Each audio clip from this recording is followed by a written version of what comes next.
Hi friends, welcome to కబుర్లు with Janu YouTube ఛానల్కి. మొత్తానికి తాను చెప్పినదంతా కూడా సావధానంగా విన్నాడని నేను ఆ పెట్టెలోకి ఇంకా ఎవరిని ఎక్కించుకుంటా ఉంటాడేమో అనే ఆశతోటి పార్వతీశం ఆ గార్డుకి ₹1 ఇచ్చాడు. రైలు బయలుదేరింది. ఇంకో 10 నిమిషాలకు ఎగ్మూర్ స్టేషన్లో ఆగింది. అక్కడ బంట్రోత్ని అడిగితే ఇదంతా చిన్నపట్నమేనన్నాడు. ఎంత గొప్ప పట్టణమని ఆశ్చర్యపోతూ ఊరు మధ్య నుంచి కూడా రైలు వేశారు. ప్రజలకేమీ ప్రమాదం ఉండదు కదా అనుకున్నాను. ఇంతట్లోకే నా పెట్టెలోకి 4 అరవవాళ్ళు రాబోయారు.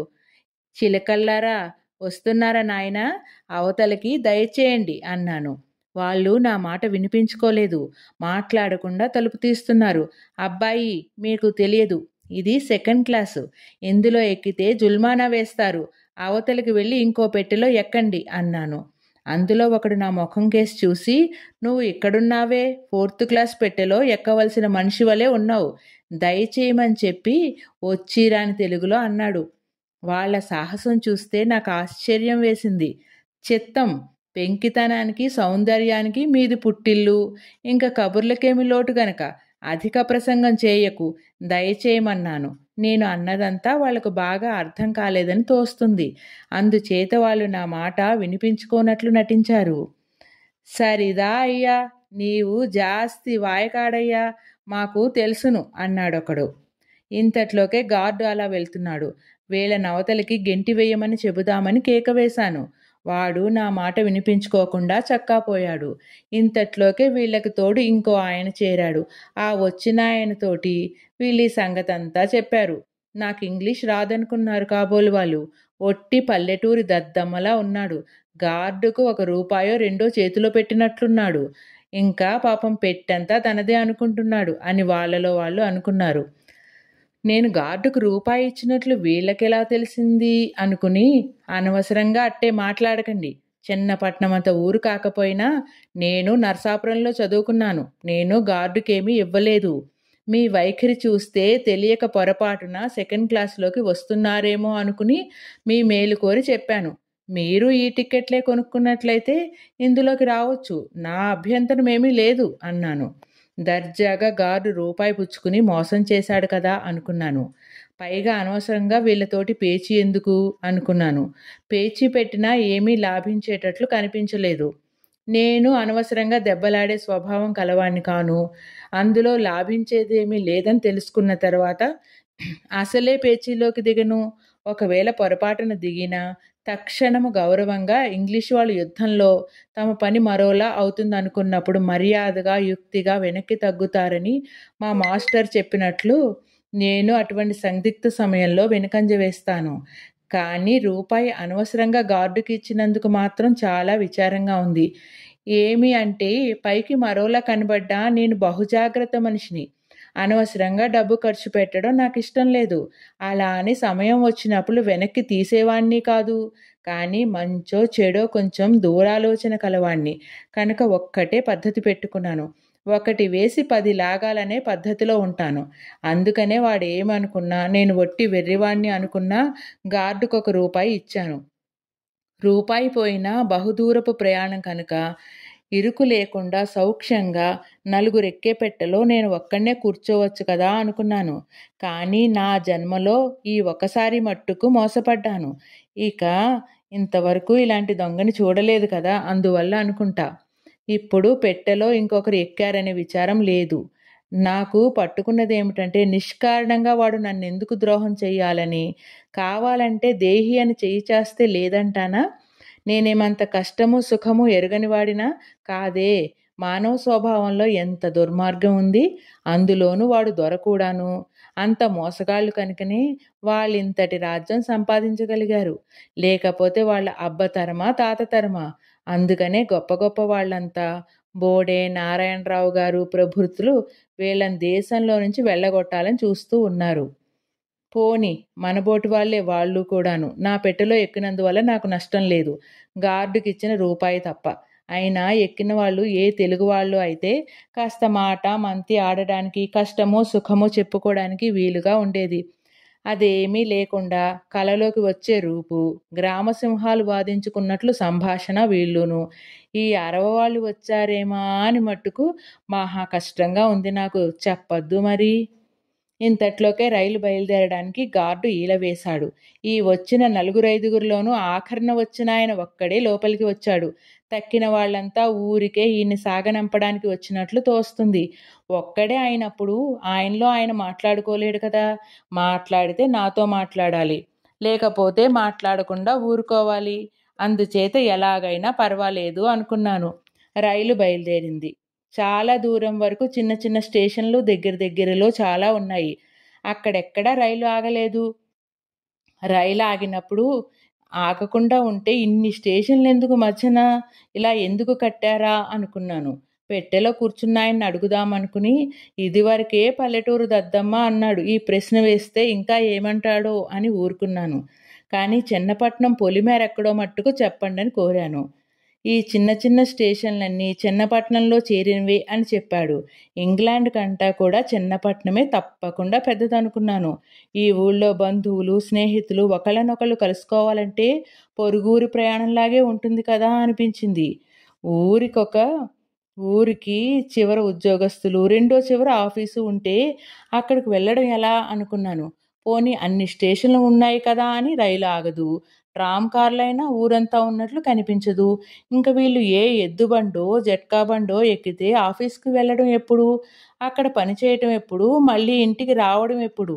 రాకపోకలకే వీళ్ళ జీవితంలో సగం సరిపోతుందే ఏలాగా అనుకున్నాను. పోనీ పనిపాటల సంగతి అలా ఉండగా ఇందులో పెద్ద ఉద్యోగస్తులు, చిన్న ఉద్యోగస్తులు కూడా ఉంటారాయే. నెలకు ఏ 15 రూపాయలు సంపాదించుకునే గుమస్తా బతకడం ఎలాగా? ఇంత దూరం వాడు రోజు 2 సార్లు నడుస్తాడా, బండెక్కుతాడా? బండెక్కేటట్టయితే వాడు నెల రోజులు కష్టపడి చెమటోడ్చి సంపాదించింది మైలుకి రూపాయి చొప్పున బండికే కట్టాలే. ఇంక వీళ్ళు తెచ్చింది కాస్త బండికే పెడితే పెళ్ళాలకి పిల్లలకి ఏం మిగులుతుంది? కానీ వాళ్ళు తినడము అవి ఎలా చేస్తారు? వాళ్ళు తినడానికి మామూలు తిండికైనా కొంత కావాలి కదా. సంపాదించిందంతా ఇలా తిరగడానికే సరిపోతే వాళ్ళు ఎలా బతకాలి? ఎంతసేపు ఆలోచించినా నాకేమీ ఉపాయం తోచలేదు. నేనైతే సూక్ష్మబుద్ధి కలవాణ్ణే, కానీ ఈ సమస్య మాత్రం విడగొట్టలేకపోయాను. ఏమీ తోచక నాతోటి ప్రయాణం చేస్తున్న పెద్ద మనిషి ఎవరో ఒకసారి చూద్దామని అదివరకు చూస్తున్న వాణ్ణి లోపలికి తిరిగి చూశాను. ఆయన నాకేసి నిదానంగా చూస్తున్నాడు. మా ఇద్దరి కండ్లు కలుసుకున్నాయి. మీదే ఊరండి అని అడిగాడు ఆయన. నర్సాపురం అన్నాను. మా ఊరు నర్సాపురం కాకపోయినా మొగలుతుర్రు అని చెబితే ఆయనకేమో తెలియదు. మళ్ళీ అదెక్కడా అని అడగడం, నేను చెప్పడం, ఇదంతా ఎందుకని నర్సాపురం అంటే చులాగ్గా తెలుస్తుందని ఇలా చెప్పాను. మీరు ఎంత దాకా వెళ్తున్నారు అన్నాడు. ఏదో సామాన్యంగా తరచూ వెళ్తూ ఉంటాననే భావం కలిగేట్టు, ఇక్కడికే కొలంబో దాకా వెళ్తూ ఉన్నాను అన్నాను. అలాగా అని నాకేసి నిదానంగా చూశాడు. నాకేసి అలా చూస్తూ, కొంపతీసి ఇంగ్లాండ్ వెళ్ళడం లేదు కదా? వాలకం చూస్తే అలా కనిపించదు, కానీ అంతకంటే కొలంబో వెళ్ళవలసిన పనేమీ మీకు లేదే అన్నాడు. అలాగా అండి, నా వాలకం ఎందుచేత అలా కనిపించటం లేదో, అందులో తమరేమి లోటు కనిపెట్టారో అన్నాను. అబ్బాయి, మీ తెలుగుదేశంలో చిన్న కథ ఉంది. ఒక శాస్త్రులు గారు ఊరు వెళుతున్నారట. ఆయన్ని చూసి ఒక తుంటరి కుర్రాడు, ఏమండోయ్ తిమ్మన్న గారు, ఎందాక దయచేస్తున్నారు అన్నాడట. నాయన, నీవెవరో జ్ఞాపకం రాకుండా ఉంది అన్నారట. నన్నెక్కడ ఎరుగుదువు, నా పేరు ఎలా తెలుసు అని అడిగాడాయన. అడిగితే వాడు నవ్వుతూ, అయ్యా, నేను ఇదివరకు ఎప్పుడూ తమ దర్శనం చేయలేదు. అయినా తమ ముఖం చూస్తే తమ పేరు తిమ్మన్న గారే అయి ఉంటుందని ఊహించాను. నా ఊహ నిజమైందని చక్కా పోయాడట. అలాగా, నువ్వు వేరే అడగాలా నాయనా అన్నాడు. సరే, దానికేం లేండి, అసలేం కనిపెట్టారేమిటి అన్నాను. చెప్పనా? నిజం చెప్తే నువ్వు ఏమన్నా అనుకుంటావేమో అన్నాడు. పర్వాలేదు, చెప్పండి అన్నాను. నీ పెట్టె చూస్తే పల్లెటూరు వాడివని, ఎప్పుడూ దూర ప్రయాణం చేసి ఎరుగవని తెలుస్తోంది. నేను పెట్టెలోకి వస్తుంటే రావద్దనడం చూసి నీవు ఎప్పుడూ రైలు ప్రయాణం చెయ్యలేదని, ఒకవేళ చేసినా ఎప్పుడూ సెకండ్ క్లాస్‌లో ఎక్కలేదని, ఎప్పుడూ పెద్ద మనుషులతో సంచరించలేదని తెలిసింది. అందుచేత ఇంత పల్లెటూరు వాడవు నిజంగా ఇంగ్లాండ్ వెళ్తున్నావేమో అనుకున్నాను. లేకపోతే నువ్వు కొలంబో వెళ్ళటానికి తగిన కారణం ఏమీ లేదు. ఆ పైన నాటుకోడి పెట్ట తలలా ఉన్న నీ తలకాయ చూస్తే నీకు క్రాఫింగ్ అలవాటు లేదని, జుట్టు ఉండేదని, అది ఇవ్వాళే తీయించేశావని తెలుస్తోంది. కొలంబో దాకానే ప్రయాణం అయినట్లయితే జుట్టు తీసివేయించవలసిన అవసరం లేదు. అంచేత ఇంకా పైకి వెళ్తున్నావని రూఢీ చేశాను. ఇంట్లో కూడా చెప్పకుండా వెళుతున్నావని నా అనుమానం. లేకపోతే బొంబాయి వెళ్లకుండా కొలంబో ఎందుకు వెళ్తావు? ఏమంటావు? నేను చెప్పింది నిజమా? అబద్ధమా? ఉన్న మాట చెప్పు. మీ వాళ్లతో చెప్పనులే అన్నాడు. ఆయన మాట ఒక్కొక్కటి వింటుంటే నా పై ప్రాణాలు పైన ఎగిరిపోయాయి. ప్రపంచంలో ఇంతమందిని చూశాను కానీ ఇలాంటి వాడిని మటుక్కు ఎప్పుడూ చూడలేదు. ఈయన అరవవాడైనా అఖండుడులా ఉన్నాడు. తెలుగు కూడా బాగానే మాట్లాడాడు. ఒకవేళ తెలుగుదేశంలో ఉన్నాడేమో కొంతకాలం. లేకపోతే సెకండ్ క్లాస్‌లో ప్రయాణం చేయడానికి తగినంత డబ్బెక్కడిది అరవవాళ్లకు? తెలుగుదేశంలో సంపాదించకపోతేను అనుకున్నాను. ఏమైతే ఏమి, అఖండమైన తెలివితేటలు. మన గుట్టంతా తెరిచిన పుస్తకంలో చదివినట్టు నిమిషంలో కనిపెట్టేశాడు. ఈయన వల్ల ఏమీ ప్రమాదం రాదు కదా అనుకుని, అయినా ఈయనెవరో, ఈయన సంగతులేమిటో, సందర్భమేమిటో అడిగి తెలుసుకుందాం.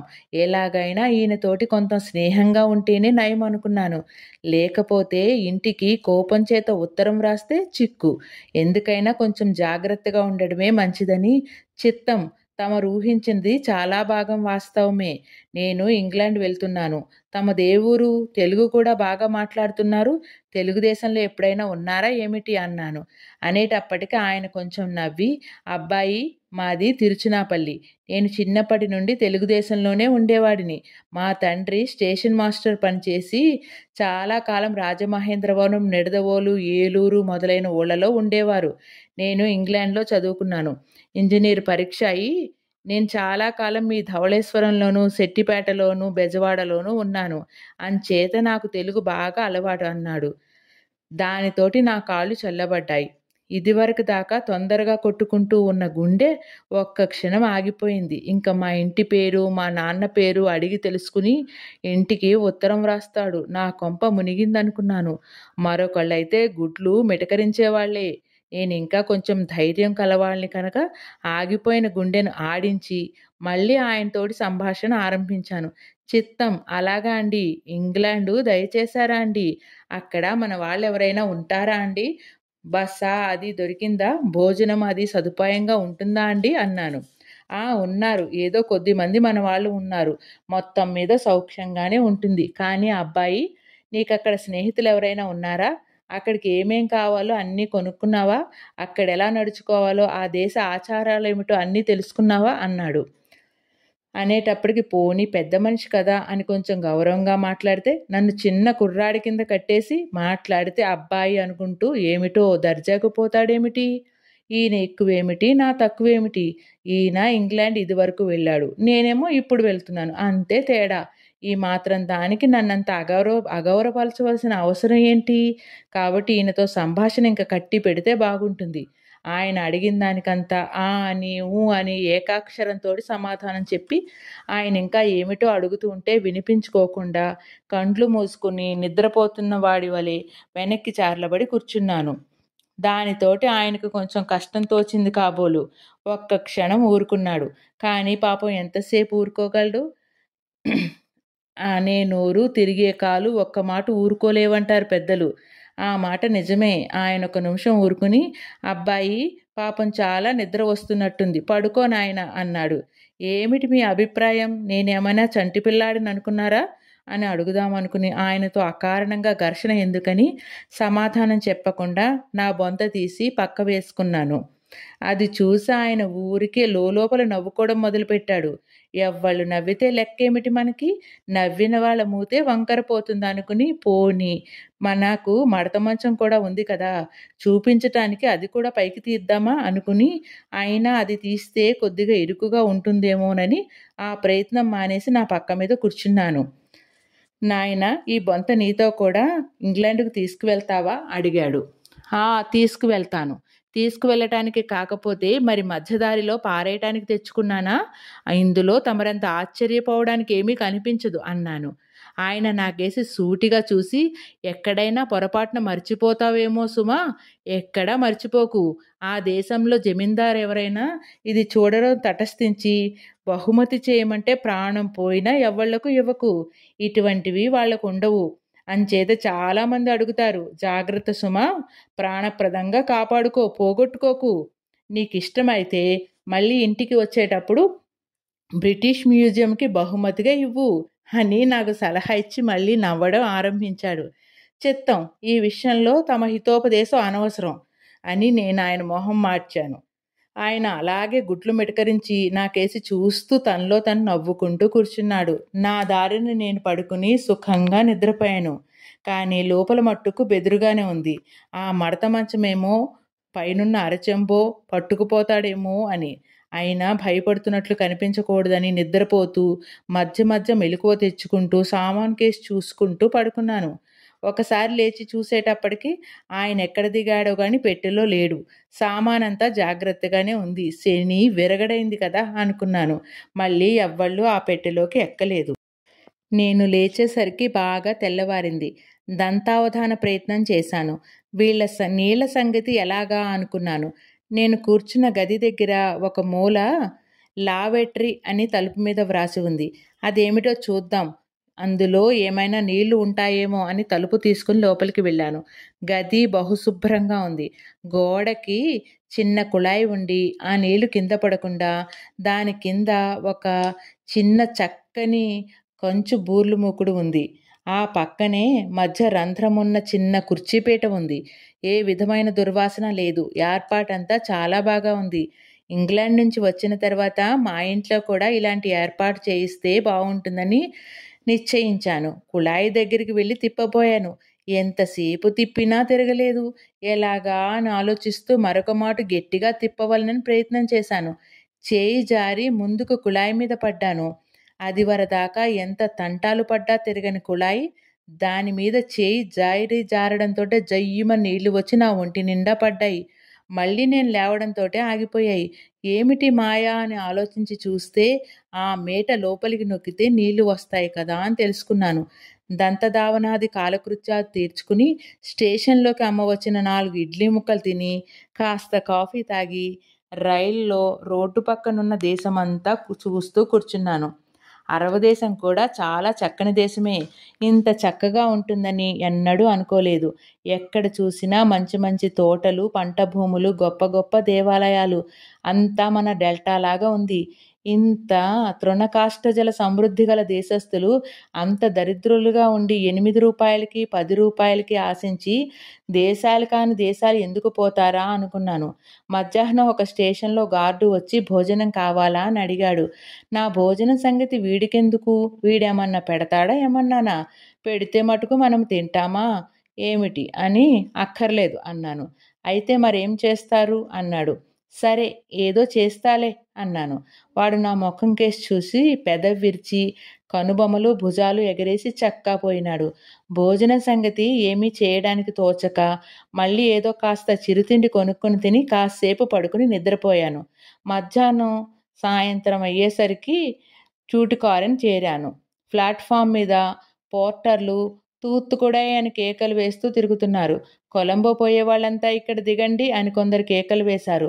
సెకండ్ క్లాస్లో నుంచి దిగేసరికి దర్జాగా ఉండాలని కొత్త సూడు తొడుక్కుని ఎర్ర సిల్కు తలగుడ్డ చుట్టుకుని చిన్నపట్నంలో కొన్న దొరసాని టోపీ మట్టుకు రైలులో విడిచిపెట్టి తక్కిన సామాను తీసుకుని పెట్టెలో నుంచి దిగాను.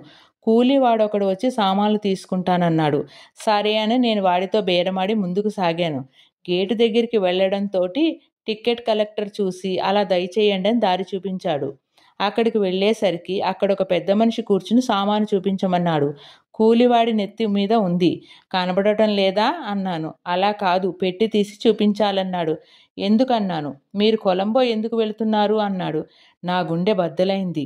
ఇంటి దగ్గర చెప్పకుండా వచ్చిన సంగతి వీడికిలా తెలిసింది అనుకున్నాను. అయినా కొంత ధైర్యస్థైర్యాలు కలవాడిని కనుక వెర్రిమొహం వేయకుండా ఎందుకైతే నీకెందుకు, సరే పోనీయండి, నాకు అక్కర్లేదు, కానీ సామాను మట్టుకు చూడాలి, తప్పదు అన్నాడు.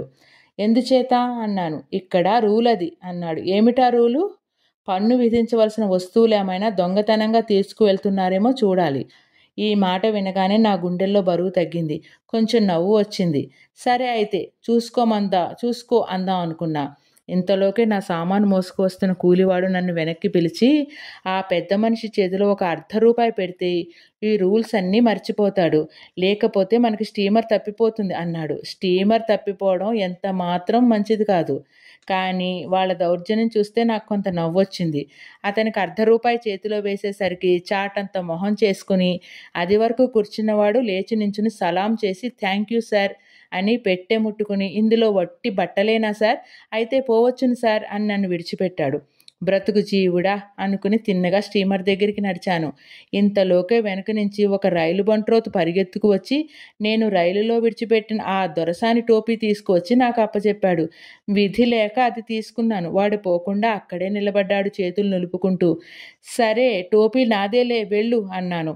ఏమన్నా ఇమ్మని కూర్చున్నాడు. నాకు స్టీమర్కు వేళవుతుంది. సరే అని ₹1 పుచ్చుకుని టోపీ ఖరీదుకి ఇది వడ్డీ అనుకుని ముందుకు సాగాను. ఆ సముద్రము, ఆ గట్టు, అక్కడి దీపాలు, ఆ హడావిడి అంతా చూస్తే నాకు చాలా సంతోషం వేసింది. కానీ స్టీమర్ ఇదే అని చెప్పేటప్పటికి మాత్రం అందులో ఎక్కబుద్ధి అయింది కాదు. బొత్తిగా చిన్నదిగా ఉంది. మామూలు రాదారి పడవంత లేదు. స్టీమర్ అయితే మట్టుకు అంత చిన్న దాంట్లో సముద్రం మీదకి వెళ్ళటం ప్రమాదం కాదా అనుకున్నాను. దీని మీదనే వెళ్ళవలసి ఉంటే ఎంతకంటా మళ్ళా ఇంటికి వెళ్ళడం నయం అనుకున్నాను. ఇలా ఆలోచిస్తూ నిలుచుండగానే కూలీవాడు సామాన్ లోపల పెట్టేసి నన్ను ఎక్కమని తొందర పెట్టాడు. ఇదేనా ఏమిటి కొలంబో వెళ్ళే స్టీమరు అన్నాను. కాదండి, పెద్ద స్టీమరు 5-6 మైళ్ళ దూరాన లోపల ఉంది. ఇది దాని దగ్గరకు తీసుకువెళ్తుంది, ఎక్కండి త్వరగా అన్నాడు. అయితే పర్వాలేదనుకుని ఎక్కాను.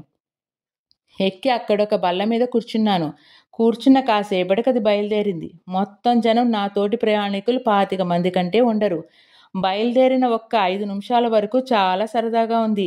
నీటి తుంపరులు మీద పడుతూ, నేల అంతకంతకు దూరమైపోతూ, ఒడ్డునున్న దీపాలు దూరమైన కొద్దీ మిణుకుమంటూ, అన్ని వైపులు చీకట్లు కమ్ముకు వస్తూ, పైన నీలాకాశము, దానికి వేలాడగట్టిన పాదరసపు బుడ్లలాగా అనేక చోట్ల నక్షత్రాలు, క్రింద ఎటు చూసినా అగాధమైన సముద్రము, ఈ కెరటం మీద లేస్తూ దిగుతూ ఉయ్యాల ఊగుతున్నట్లు అంతా చాలా బాగుంది. నాకే కవిత్వం రాకపోవడం వల్ల ఇప్పుడున్న కవులకు పేచీ లేకుండా పోయింది. కొంచెం సేపటికి పగలస్తమానం భోజనం లేని కారణాన్నో ఎందుచేతనో కానీ ఉపద్రవమైన తలనొప్పి ఆరంభించింది. కాస్త ఎక్కడైనా ఒరుగుదామా అంటే ఎక్కడా ఖాళీ లేదు. అలాగే తల పట్టుకుని కూర్చుండగా వికారం కూడా ఆరంభమైంది. ఏమిరా దేవుడా, ఎలాగా, కొంపదీసి జ్వరం వచ్చి పడిపోను కదా, ఇంత దూరం వచ్చి మళ్ళీ వెనక్కి వెళ్ళవలసి రాదు కదా. అన్నిటి మాట అలా ఉంచి మళ్ళీ ఇంటికి వెళితే నలుగురిలో హాస్యాస్పదంగా ఉంటుంది అని ఏమీ తోచక కండ్లు మూసుకుని కూర్చున్నాను. ఈ అవస్థలో ఉండగా ఇంకో ఆలోచన తోచింది. దానితోటి మరీ హడలిపోయాను. ఆ ఆలోచన మొట్టమొదట వస్తే ఎవళ్ళేమన్నా సరే, నవ్వినా సరే, తిట్టినా సరే మాట్లాడకుండా తిరుగు రైల్లో ఇంటికి చేరుకునేవాణ్ణి. ఇప్పుడు ఏమి చేయను? వెనక్కి తగ్గటానికి వీలు కనబడదు. ముందుకు సాగితే బతికే ఎత్తు కనిపించదు. ముందుకు వెళితే నొయ్యి, వెనక్కి వెళితే గొయ్యి.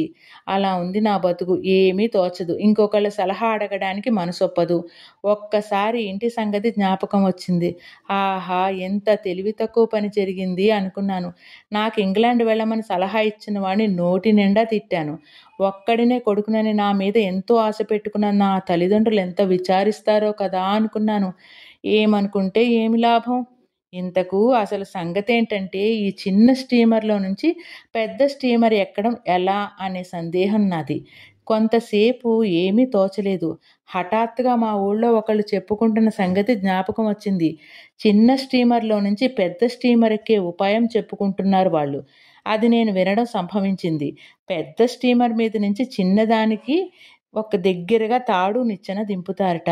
చిన్న స్టీమరు మరెప్పుడు కెరటాల మీదే ఉండటం వల్ల ఒక మాటు పైకి లేవడం, ఒక మాటు దిగటం ఉంటుందిట. కనుక ఆ నిచ్చెన ఎప్పుడూ అందుబాటులో ఉండదట. అందుకని ప్రయాణికులు సమయం కనిపెట్టి కెరటం పైకి లేచినప్పుడు ఎగిరి నిచ్చెన అందుకుని పైకి వెళ్ళవచ్చుట. అలా చేతకాని వాళ్ళ నడుముకొక తాడు కట్టి పెద్ద స్టీమర్ మీద నుంచి కొక్కెమున్న గొలుసొకటి దింపి ఆ కొక్కానికి తాడు తగిలించి పైకి లాగుతారట. ఈ మనిషి నడ్డిన ఉన్న తాడు తెగిపోయినా, ముడి విడిపోయినా మనిషి కిందనున్న స్టీమర్లోనే బహుశా పడవచ్చు. తప్పితే సముద్రంలో తప్ప మరి ఎక్కడా పడడని, ఒకవేళ సముద్రంలో పడ్డా ప్రాణభయమేమీ లేకుండా వల వేసి మనిషిని మళ్ళీ త్వరలోనే పట్టుకుంటారని చెప్పుకోగా విన్నాను. ఆఖరి మాటల వల్ల కాస్త ధైర్యం కలిగినా తీరా తరుణం వచ్చినప్పుడు ఆలోచిస్తే అంత ధైర్యంగా లేదు. ఒకవేళ స్టీమర్లో పడితే తలకాయ బద్దలు కావచ్చు, లేదా మరొక విధమైన దెబ్బలేమైనా తగలవచ్చు. అలా కాక సముద్రంలో పడితే వాళ్ళు వల వేసి వెతికి తీసుకొచ్చే లోపు కెరటాలు మనని అవతలకు కొట్టివేయవచ్చు. పడిన చోటే ఉంటామనే నమ్మకం ఏమిటి? ఉంటే మటుకు అంతదాకా ప్రాణం నిలుస్తుందో నిలవదో? ఒకవేళ నిలిస్తే ఈ లోపల ఏదైనా పెద్ద చేప వచ్చి మనల్ని పలహారం చేస్తే గతేమిటి? ఈ మోస్తరు ఆలోచనలతోటి మనసు పరిపర విధాల పోయింది. చిన్నప్పుడు ఈత నేర్చుకోనందుకు ఇప్పుడు విచారించాను. పోనీ మాట్లాడకుండా దీని మీదనే వెనక్కి తిరిగి పోదామా అనుకున్నాను కానీ, సరే అంత తొందర ఎందుకు? ఒక్క క్షణం ఓపిక పడితే అంతా తెలుస్తుంది కదా! అప్పుడు ఎలా వీలైతే అలా చేయొచ్చు అనుకున్నాను. ఇంకా ఎప్పుడు స్టీమర్ చేరుతామా అని ప్రాణాలు ఒగ్గబెట్టుకుని, గుండె రాయి చేసుకుని, ఒక్క మాట ఇంటి దగ్గరున్న వాళ్ళని తలుచుకుని, పొంగి వస్తున్న దుఃఖాన్ని ఆపుకుని శ్రీరామస్మరణ చేసుకుంటూ కూర్చున్నాను. స్టీమరు బహుతొందరగా సముద్రాన్ని చీల్చుకుని పరిగెడుతూ ఉంది. కానీ ఇంజనుల ధ్వని, హోరుమని సముద్రము, పక్కనున్న వాళ్ళ మాటలు సందడితోటి నా తలనొప్పి మరింత అధికమైంది. కళ్ళు కనుక తెరిస్తే ప్రపంచమంతా గిర్రున బొంగరంలా తిరుగుతోంది. ఇంతలోకి అదిగో స్టీమర్ అంటే ఇదిగో స్టీమర్ అన్నారు. దానిమీద దీపాలు తప్ప ఇంకేమీ కనబడలేదు. ఈ చిన్న స్టీమర్ కొంచెం నెమ్మదిగా వెళ్తే బాగుండును. లేకపోతే చీకటి చాటున దాన్ని కొట్టుకుంటుందేమోనని భయపడ్డాను. నేను అనుకున్నట్లుగానే కొంచెం జోరు తగ్గించారు. నెమ్మదిగా దాని దగ్గరకు చేరాం. మా దానికంటే అది చాలా పెద్దదిగా, కొండలాగా ఎదురుగుండా ఉంది. మా స్టీమరు బహు నెమ్మదిగా హడలిపోతున్నట్లు దగ్గరికి చేరి పెద్ద స్టీమర్ సరాసరినే నిలబడ్డది. పైకి చూస్తే తాడి ఎత్తున నల్లగా గోడ పెట్టినట్లు పెద్ద స్టీమర్ కనబడుతున్నది. తలనొప్పితోటేమైతేనేమి, వికారంతోటేమి, భయంతోటైతేమి నా ఒళ్ళు కంపరమెత్తిపోతున్నది. అది వరకు ఏ మూలైనా కొంచెం ధైర్యం ఉంటే అది కాస్త ఇప్పుడు భగ్నమైంది. ఇంకా ఎవళ్ళు ఏమన్నా, ఎన్ని అన్నా, ఎంత నవ్వినా ఇంటికి వెళ్ళడమే మంచిదనుకున్నాను. వాళ్ళు నవ్వితే నవ్వని, నవ్వుతారు. పోయేది నా ప్రాణమే కానీ వాళ్ళది కాదు కదా! ప్రాణం పోతే నవ్వేవాళ్ళు ఎవరైనా ప్రాణం ఇవ్వరు కదా! ఈ వచ్చింది చూసింది చాలు. ఈ మాత్రమేనా ఇల్లు కదలడం ఈ వంక వల్ల కలిగింది. చెన్నపట్నంలో ఇంకో వారం రోజులుండి సరదాగా అన్నీ చూసిపోదామని నిశ్చయం చేసుకున్నాను. ఇంతలోకి ఆ స్టీమర్ వాళ్ళు, ఈ స్టీమర్ వాళ్ళు మాట్లాడుకోవడం, ఏదో కేకలు వేసుకోవడం అయిన తర్వాత పైనుంచి ఒక నిచ్చెన దింపారు. ఆ నిచ్చెన తిన్నగా మా స్టీమర్లో కంటా ఉంది. నిచ్చెనకు పైన ఒక పెద్ద దీపం ఉంది. నిచ్చెన కూడా ఏదో ఒక మోస్తరు తాడు నిచ్చెన కాకుండా చక్కగా విశాలమైన మెట్లు, పక్కల పట్టుకోవడానికి కర్ర కమ్మలు అవి ఉండి మామూలు మెట్లలాగా ఉన్నాయి. మా స్టీమర్ కూడా నేను భయపడ్డట్టు కెరటాల మీద ఆకాశ మండలాన్ని ఎగురుతూ పాతాళానికి దిగుతూ కాకుండా కొంచెం కదలకుండానే ఉంది. ఇదంతా చూస్తే ఇదివరకు నేను విన్నదంతా అబద్ధమని తేలింది. ఇప్పుడు ప్రాణభయమేమీ లేదని ధైర్యం కలిగింది. మళ్ళీ తిరిగి ఇంటికి వెళ్ళవలసిన అవసరం లేదు కదా అనుకున్నాను. దానితోటి కొంత ధైర్యం తెచ్చుకుని తలనొప్పి ఇంకా బాధిస్తున్నా అందరితో పాటు నేను లేచాను. పైకెక్కడానికి లేచి నా సామాను దగ్గరికి వెళ్ళి తీసుకోబోయాను. అక్కడొకతను ఉండి నేను వెళ్ళవచ్చని, సామాను వెనుక నుంచి వస్తుందని చెప్పాడు. సామానంతా అలా విడిచిపెట్టి వెళ్ళిపోతే ఏమి కొంప మునిగుతుందో అని భయపడ్డాను. మళ్ళీ వాణ్ణి ఒక మాట సామాను జాగ్రత్తగా వస్తుందా అంటే వస్తుంది అని ధైర్యం చెప్పాడు. స్టీమర్ అంటే ఇది కాకుండా తక్కిన వాళ్ళంతా కూడా సామాన్లు విడిచి వెళుతున్నారు అంచేత పర్వాలేదు కదా అనుకుని అంతసేపటి నుంచి చేతులలో ఉన్న దొరసాని టోపీ మట్టుకు పుచ్చుకుని తక్కిన వాళ్లతో పాటు నేను నిమ్మళంగా పైకెక్కాను. ఆఖరి మెట్టెక్కి లోపలికి తొంగి చూసేసప్పటికి నాకు చాలా ఆశ్చర్యం వేసింది. మామూలుగా రాదారి పడవల కంటా చాలా పెద్దదిగా ఉండి 2, 3 పెద్ద పెద్ద హాలులు, అందులో బల్లలు. తీరా చూస్తే అదొక పెద్ద మహారాజభవనంలా ఉంది. లోపలంతా చక్కని దీపాలు, నేల మీద తివాసులు, గొప్ప గొప్ప సోఫాలు, కుర్చీలు, బల్లలు సమస్తము ఉన్నాయి. ఇంకా మంచాలు, పరుపులు వేసి పడుకోవడానికి వేరే గదులు, స్నానాల గదులు, పాయఖానాలు, వంట ఇల్లు, భోజనాల సావిళ్ళు అన్నీ వేరువేరుగా ఉండేటట్లు ఉన్నాయి అనుకున్నాను. అయినా మళ్ళీ ఎంత పెద్ద స్టీమర్ అయితే మట్టుకు ఇవన్నీ ఎలా ఉంటాయి? ఈ ఒక్క గది మట్టుకు పైకి రాగానే దర్జాగా కనబడడానికి ఇలా కుర్చీలు, బల్లలు వేసి ఉంటారనుకున్నాను. ఇంతకీ పార్వతీశం స్టీమర్లో ఏమేమి వింతలు, విశేషాలు చేశాడో, ఎంతమందికి ఎలా నవ్వు తెప్పించాడో మనం మళ్ళీ తెలుసుకుందామండి. ఉంటాను. నేను, నాతో పాటు మీరు, మనందరం కూడా పార్వతీశంతో కలిసి ఇంగ్లాండ్ దాకా వెళ్ళి మళ్ళీ మన ఆంధ్రదేశం, మన మొగల్తూరు వచ్చేద్దామండి. అందాక మనందరం కలిసి ప్రయాణం చేద్దాం. అందుకే ప్లీజ్ లైక్, షేర్, సబ్స్క్రైబ్.